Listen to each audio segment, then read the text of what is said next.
Price Lord. கர்த்தருடைய நாமத்துக்கு மகிமை உண்டாவதாக. இந்த 8வது மாதத்தில் ஆண்டவர் ஒரு வாக்குத்தத்தை கொடுத்துருக்கிறார்.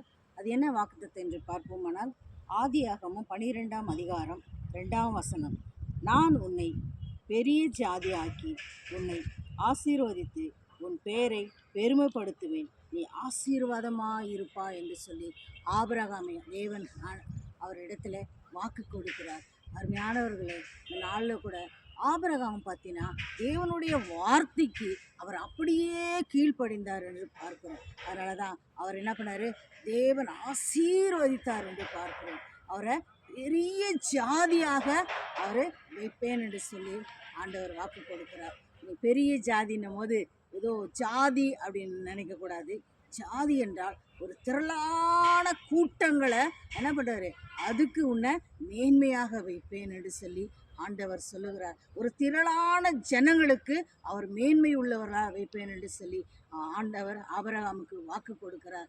அருமையானவர்களே, ஆண்டவர் அவருக்கு வாக்கு கொடுத்தது நிமித்தமாக ஆபிரகாம் அப்படியே கீழ்ப்படிந்தார் என்று சொல்லி நம்ம பார்க்குறோம். அருமையானவர்களே, ஆண்டவருக்கு கீழ்ப்படியும் போது நம்மளுடைய வாழ்க்கை அவ்வளவு விதமாக ஆசீர்வதிக்கப்படும். நீங்களும் கூட இந்த யூடியூப் மூலியமாக நீங்கள் அநேக மக்கள் வந்து இந்த என்னுடைய வார்த்தையை கேட்குறீங்க, இந்த வசனத்தை பார்க்குறீங்க, உங்களுக்கு பிரயோஜனமாக இருக்குது என்று சொல்கிறீங்க, என்னிடத்துல தெரியப்படுத்துகிறீங்க, நிறைய என்னிடத்தில் பேசுகிறீங்க. எனக்கு மிகவும் சந்தோஷமாக இருக்குது. என் அருமையான சகோதரிகளை அநேக இதில் தாய்மார்கள் கூட நிறைய பார்த்து என்னை உற்சாகப்படுத்துகிறீங்க. அது எனக்கு ரொம்ப சந்தோஷமாக இருக்குது. நீங்கள் திரும்பி வந்து என்னிடத்துல அந்த மெசேஜை எனக்கு அனுப்பும்போது எனக்கு ரொம்ப அது சந்தோஷமாக இருக்குது. என்னை உற்சாகப்படுத்துகிறீங்க. அதுக்காக அநேக தாய்மார்களுக்கு கூட நான் இந்த யூடியூப்பில் வந்து நான் நன்றி செலுத்துகிறேன். அருமையானவர்களே, இந்த 8வது மாதத்தை ஆண்டவர் உங்களுக்கு கொடுத்துருக்கிறார்னு சொன்னார். ஆபிரகாமை போல ஆண்டவருடைய வார்த்தைக்கு நீங்கள் கீழ்ப்படியவர்களாக இருங்க, ஆண்டவருடைய வசனத்துக்கு கீழ்ப்படியவர்களாக இருங்க.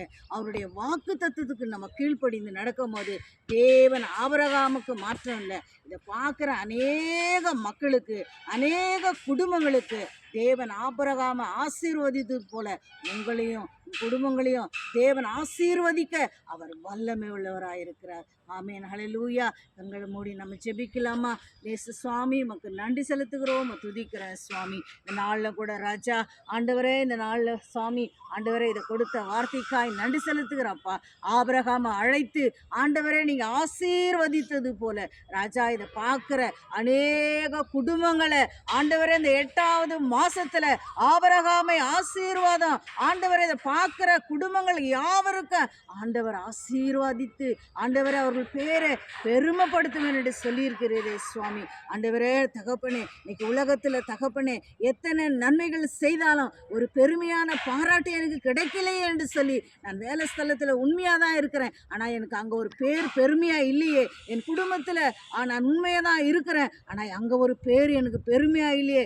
என் உறவினர் மத்தியில் நான் உண்மையாக தான் இருக்கிறேன், அங்கே எனக்கு ஒரு பெருமை இல்லையே என்று சொல்லி அநேக மக்கள் இன்னைக்கு ஏங்கி கொண்டு இருக்கலாம். ஆனாலும் பாருங்க, ஆண்டவர் உங்களை பேரை பெருமை பண்ணுவேன் என்று சொல்லி இருக்கிறார். அவருடைய வார்த்தைக்கு கீழ்ப்படியும் போது உங்கள் பேரை பெருமைப்படுத்த அவர் வல்லமை உள்ளவராக, அவர் ஆசீர்வாதிக்க தேவனாய் இருக்கிறார். ஹல்லேலூயா. 8வது மாசத்துல உங்களுக்கு கொடுத்த வாக்குத்தத்தின் பிரகாரம் தேவன் ஆசீர்வாதங்களை கொடுப்பார் என்பதில் எந்த விதமான சந்தேகமும் இல்லை. ஆமென். ஹல்லேலூயா. God bless you.